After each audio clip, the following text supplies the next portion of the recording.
ГСП онлайн. Городские новости сейчас.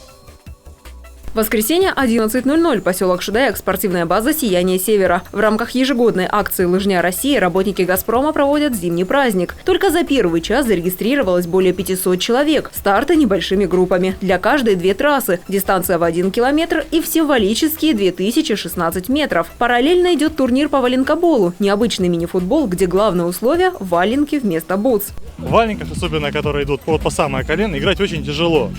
Но для наших работников мы сделали облегчение, укатали площадку, поэтому им максимально упростили задачу. Классический футбол в валенках играется практически по колено в снегу.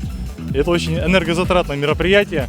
Утепленный вид футбола придумали жители Улан-Удэ. В Ухте валенкобол проходит впервые. Опробовать свои силы решили 12 мужских и 2 женские команды. Игры по олимпийской системе. 2 тайма по 5 минут. В случае ничьей 3 пенальти. Вся семья встречается у молодецких забав. Папы и многие мамы не могут пройти мимо стрельбы из лука, метания копья, ножей и топоров. Я кидал ножи, топоры, поражал цель.